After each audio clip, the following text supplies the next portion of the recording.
prayers, offerings, devotion. This is one image of India, a place of spirituality and tolerance. But another view is emerging. And intolerant nationalist politics is starting to take grip of the country amid a global trend of increasing right-wing nationalism, often at the expense of minorities.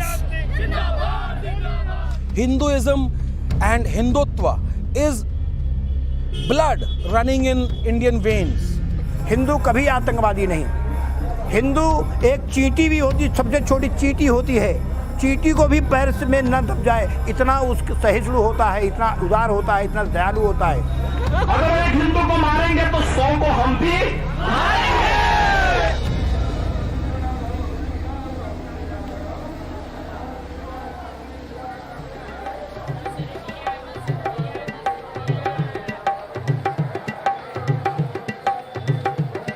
At the center of the story is India's largest state, Uttar Pradesh, and the holy city of Ayodhya.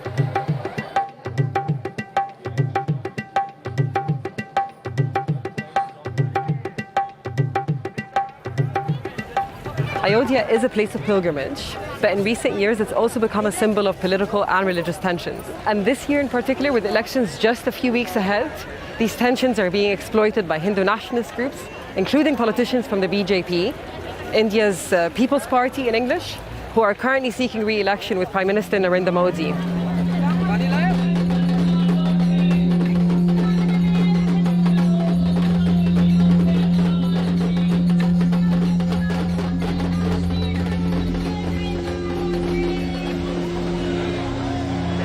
Just arrived at a BJP rally. It's been pretty chaotic.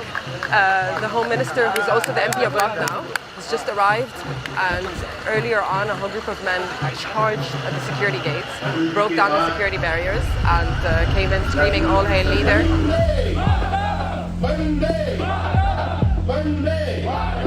Who are the BJP and where did they come from? The BJP is part of a network of organizations that follows a militant Hindu nationalist ideology known as Hindutva. At the head of the network is the RSS, a paramilitary organization that promotes Hindu supremacy.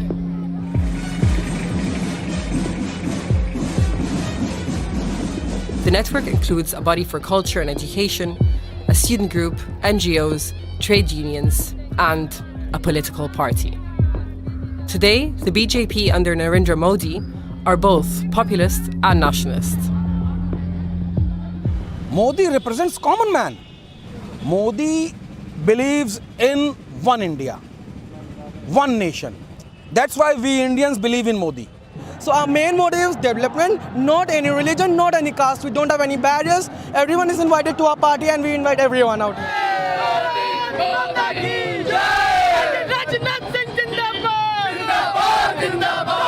कि ये हमारा ये भी था कि इसके हम लोग चाहते थे कि सभी लोगों का, सभी धर्मों का साथ है, सारे लोग एक साथ मिल करके भारतीय जनता पार्टी के साथ खड़े, इसलिए हिंदू, मुस्लिम, सिख, ईसाई चारों लोग और सभी लोगों का पूरा वो है. Why would activists of the BJP, a right-wing nationalist group, want to present this diverse, inclusive image? I asked Ashin Vinayak, writer and social activist who is an expert on Hindu nationalism. I would put down to the very simple fact that they know you're from abroad.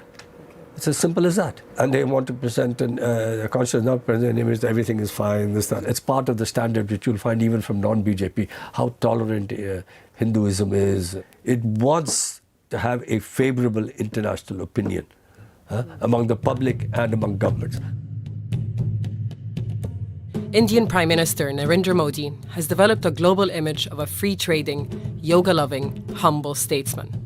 He travels the world in traditional clothes, hands pressed together in front of his chest, making alliances with right-wing governments and trade deals with the others. But Modi's image hasn't always been so clean.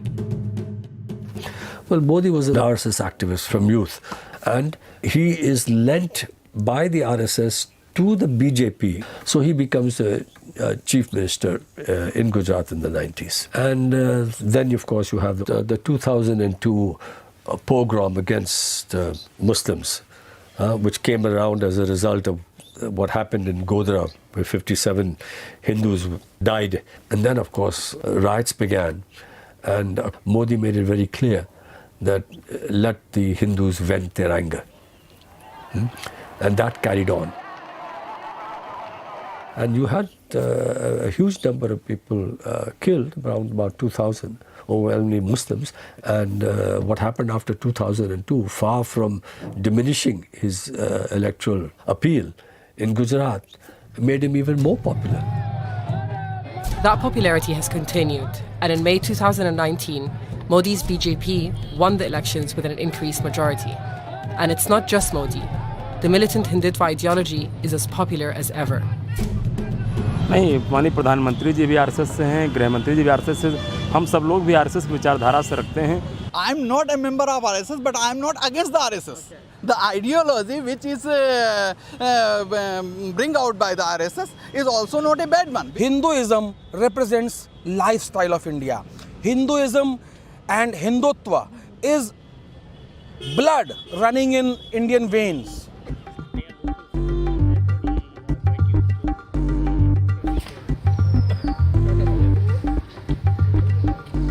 The influence of the BJP and its parent organization, the RSS, goes much deeper than just politics.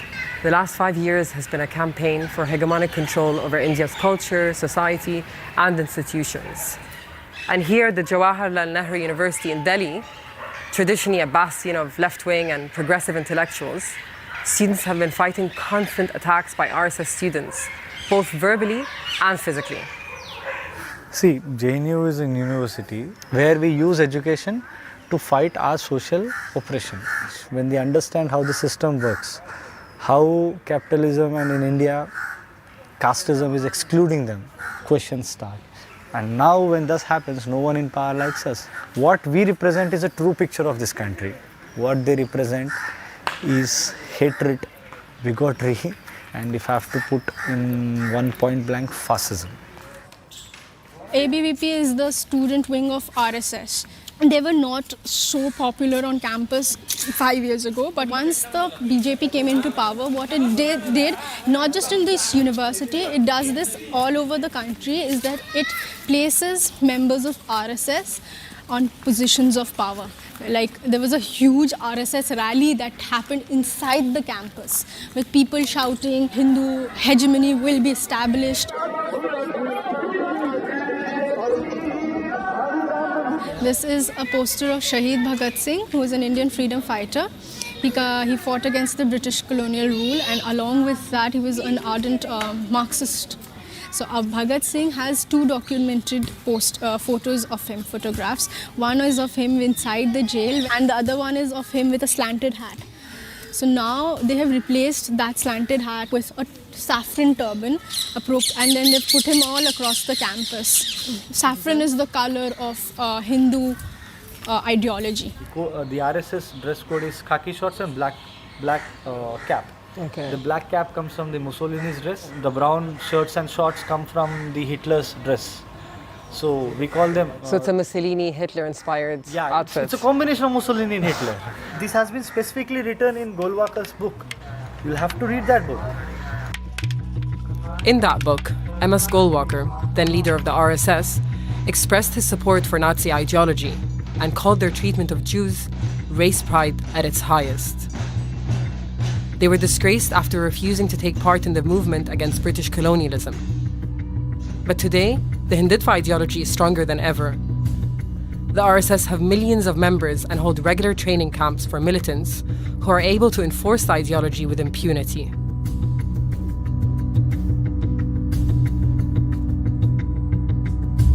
I'm lucky that I'm speaking to you now.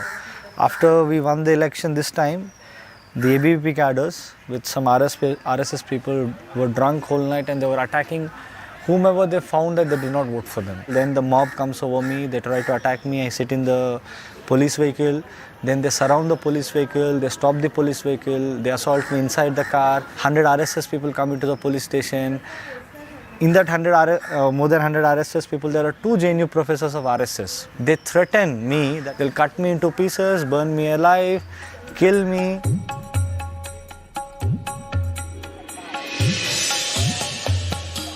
The story of how the RSS became so powerful can be traced back to 1990, when a month-long chariot march ended here in Uttar Pradesh.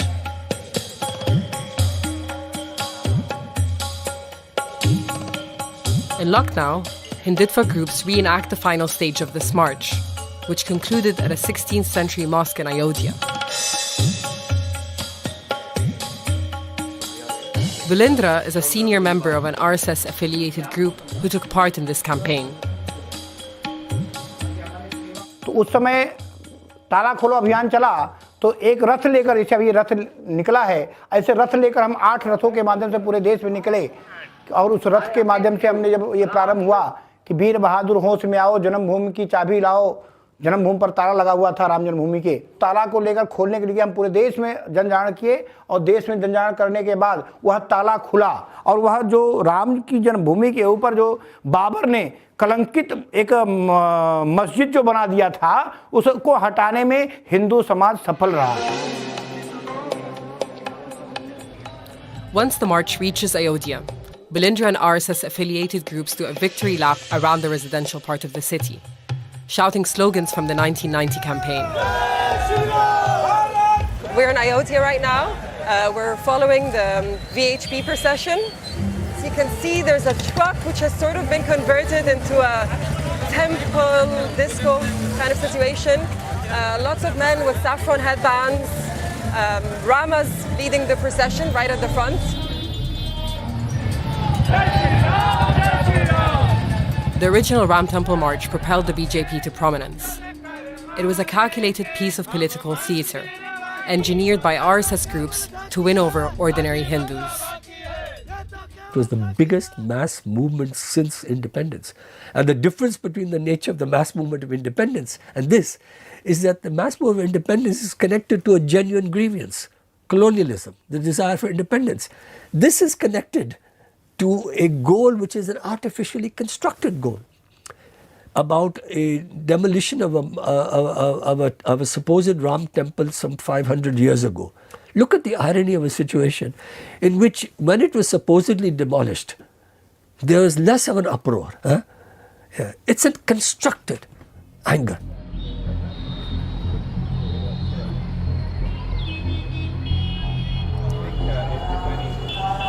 These stones will be used to build a Hindu temple in Ayodhya, where, according to legend, is where Lord Rama was born. But more recently, it was the location where Hindu nationalist groups destroyed a Mughal-era mosque. The resulting riots led to the deaths of thousands. And today, the dispute is still a sore point for many Muslims in this part of India, largely because the ruling BJP party and other Hindu nationalist groups are determined to build a temple on the remains of the mosque.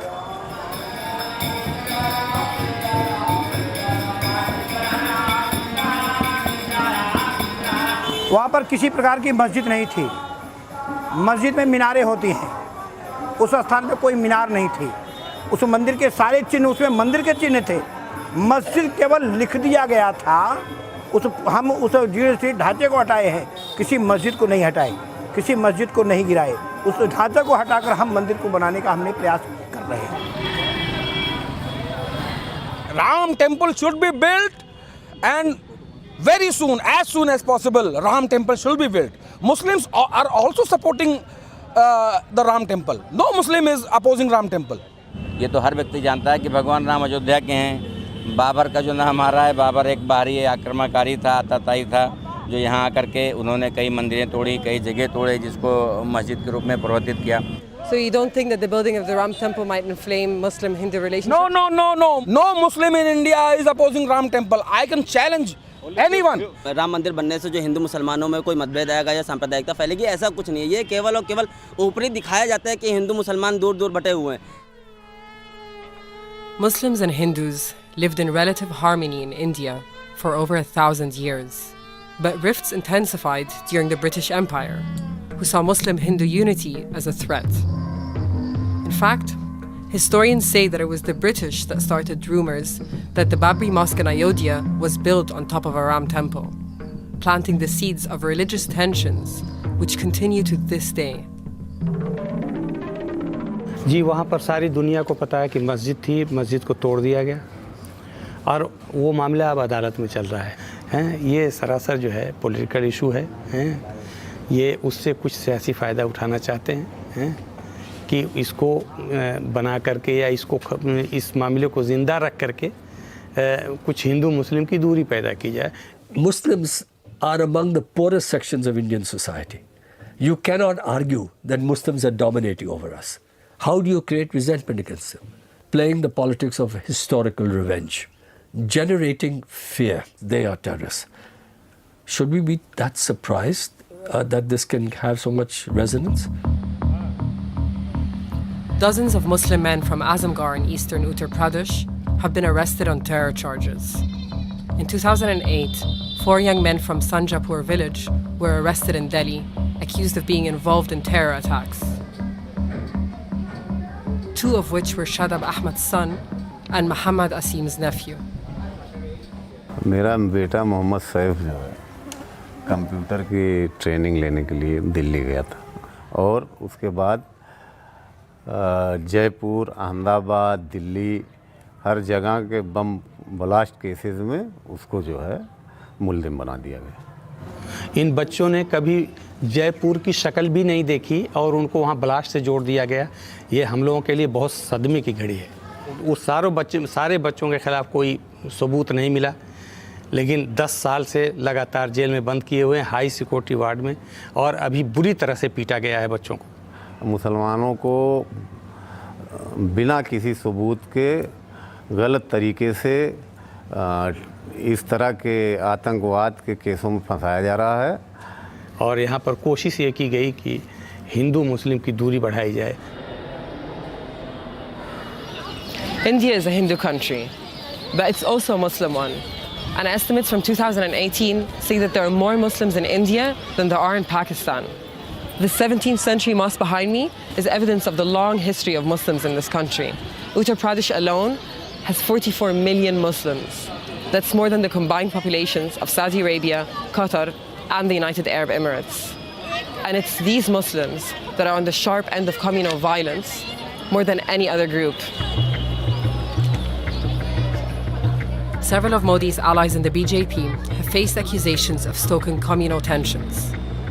None more so than the Chief Minister of Uttar Pradesh, Yogi Adityanath, who we hope to get an interview with at the rally in Lucknow. We're marching with the rally now, and there are hundreds of thousands of people here.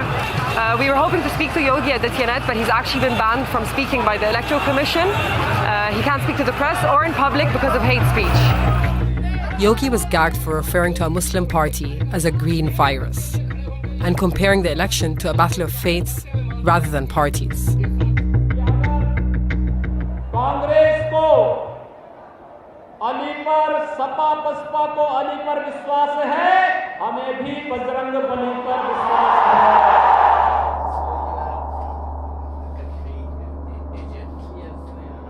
Rajiv Yadav is a filmmaker and general secretary of advocacy organization Rihai Manch. For more than a decade, he has documented how Yogi's hate speech has incited violence.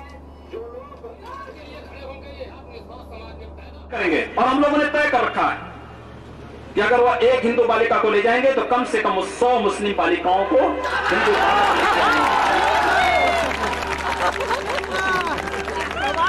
अगर एक हिंदू को मारेंगे तो 100 को हम भी हम सब एक धर्म युद्ध की तैयारी कर रहे हैं. हिंदू अलग संस्कृति है, मुस्लिम अलग संस्कृति है. दोनों एक साथ नहीं रह सकती. दो संस्कृतियां कभी एक साथ नहीं रह सकती हैं. ये टकराव होगा, जरूर होगा.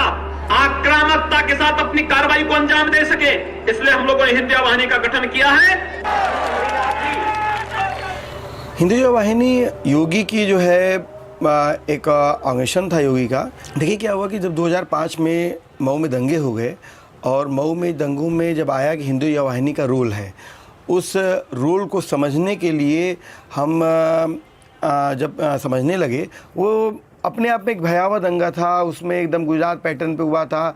माँ बेटी के साथ बलात्कार हुआ था, लोगों को टुकड़े टुकड़े काट करके जला दिया गया था. अब बर्दाश्त की सीमाएं समाप्त हो चुकी हैं.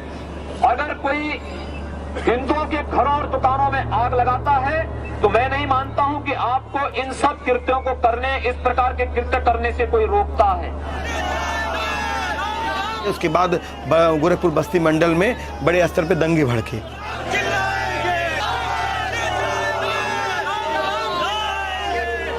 Communal violence, if it means religious tensions and religious violence, they've existed. But in modern times, they get much more deepened and sharpened because identities get sharpened and deepened in many ways. So anti-Muslimness is foundational to the ideology of Hindu nationalism. What has happened now since 2014 is very, very disturbing because what you're now having is a kind of normalization, this kind of violence against Muslims in particular. You have the people doing this and very confident that they will go unpunished. Uttar Pradesh, where many of these videos were taken, has seen more communal violence than any other state. Hindutva groups like Bajrang Dal, who play the role of morality police in India, are regularly implicated.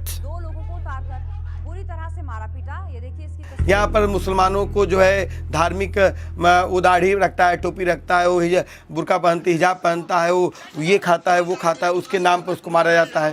जी यहाँ जो है, यहाँ क्या पूरे उत्तर प्रदेश में गाय के नाम पे लोगों को मारा जा रहा है, पीटा जा रहा है और कहीं भी कोई गाय जानवर कोई लेके जा रहा है तो उसको ज़बरदस्ती जो है उसके जानवर छीन ले जा रहे हैं, उसको मार के पुलिस के हवाले कर दिया जा रहा है।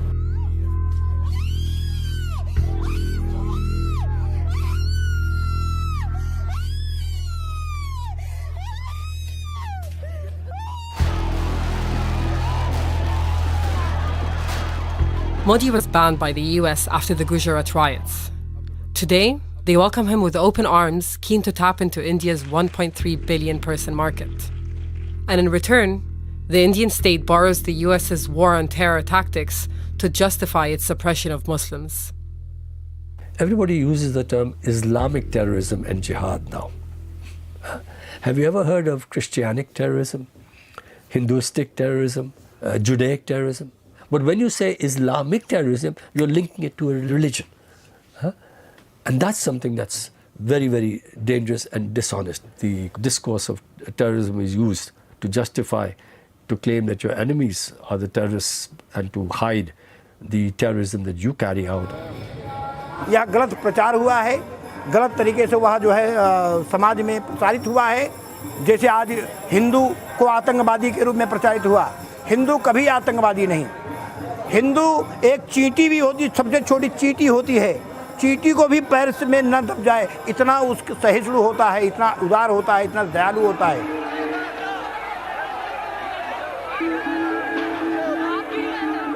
I think right now is a time when one should believe in international solidarity and come together to fight fascism. A lot of attacks and lynchings are happening on the Muslim and the Dalit community, but no one is willing to, come in terms with the fact, and they're like, no, Muslims are fine, the Dalits are fine, but then it can lead to an even genocidal phase. But far-right populism and the persecution of Muslims isn't exclusive to India. It is a global problem. The RSS BJP's strength is that it has a transformative project for India. You have to counter it with an alternative transformative project, which cannot simply be this kind of existing neoliberal capitalism. Recognize Modi for who he is. Recognize the RSS for what it is. In other words, I don't separate the struggle against communalism from the wider struggle for a much more transformative project. India today is a country that seems trapped between a problematic caste system, neoliberal capitalism, and a mix of ancient traditions and religions. Here in Ayodhya, Indians continue to come to the banks of the Sarayu River, as they have done for centuries, immersing themselves in these waters to wash away their sins. This tradition has outlived empires, despots, politicians, and ideologues. And as sure as this will continue for centuries more, so too will the tradition of resistance to colonization, hatred, and oppression in all its forms.